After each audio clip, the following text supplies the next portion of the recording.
Alright guys, so today we're going to be talking about angles of elevation and depression. So an angle of depression is an angle that's below a horizontal line, and an angle of elevation is an angle above a horizontal line. Okay, so it's either above or below that determines whether it's an elevation or depression. Okay, so I have drawings here that aren't that great, okay, but we're going to be labeling each angle whether it's a depression or an elevation. Okay, so let's look at measure of angle 1. So 1, and this dashed lines represent the horizontal line. So is this above or below? It'd be above. And when it's above, it's a elevation. Okay, number 2, it's below the boat, which is the representing the horizontal line. So this is a depression. Number 3, above. So elevation. Number 4 is below, so depression. Okay, it's just that simple. Okay, this is so that you are given a visual and you can see whether to describe angles as an angle of elevation or an angle of depression. So, like you would say this boat, right? The water is at an angle of depression from the boat. Okay, the lighthouse is an angle of depression from the boat, or the water is an angle of elevation to the tower. Okay, so let's go to the next one. Labeling each angle again. This is a mountain, someone's on a hill, and we have a house over here. Okay, so they want us to find the measure of angle 1. Okay, we have this dashed line representing the horizontal line, and angle 1 is below it. So this one would be a depression. Okay, number 2, this dashed line again, horizontal line, 2 is above, so it's an elevation. Number 3 is below the dashed line, okay, so that one is a depression. Angle 4 is above, so it's the angle going from the ground to the person, so that's an elevation. Okay, that's simple. Let's move on to the next one.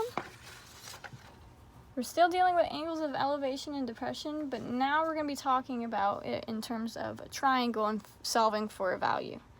So we're given x, so let's say this was the mountain, right? This is the ground and this is the house, so there's a distance from the mountain to the house and from the ground to the house. So the ground to the house, right, is 30 yards.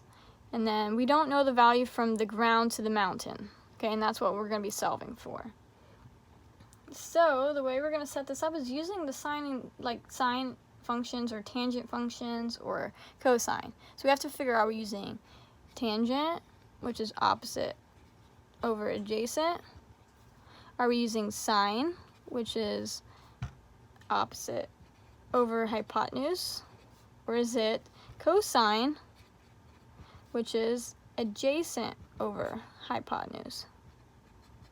Okay, so our angle is 50, okay, and then we have the opposite over adjacent, okay, so we're not given the hypotenuse, so we automatically know that these two are out, so we're automatically using tan.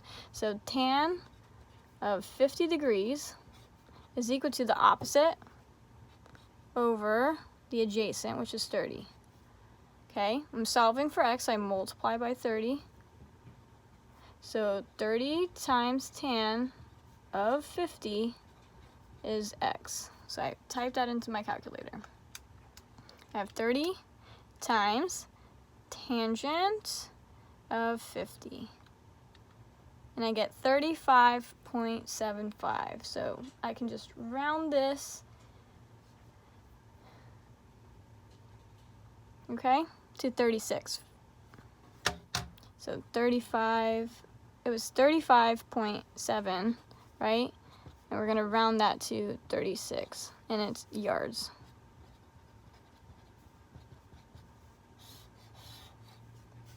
Okay, we're finding x again. We're given a horizontal, so this would actually be an angle of depression. It's below the horizontal, okay? we're given the angle here. Okay, and then we're missing the x, which is our hypotenuse, so we know we're going to be either dealing with sine or cosine.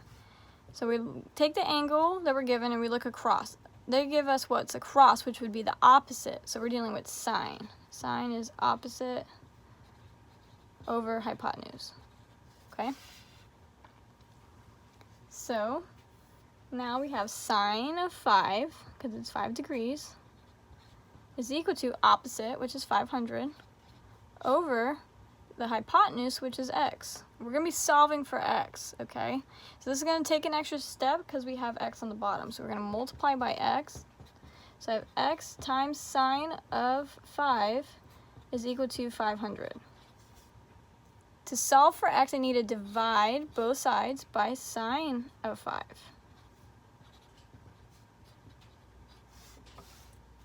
So I'm left with x equals 500 divided by sine of 5. Okay?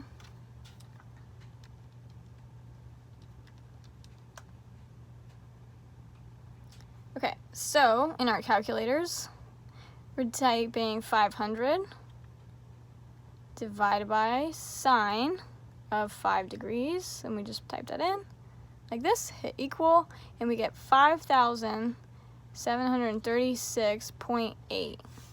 Okay, so we're going to round this to the nearest whole, so 5,737.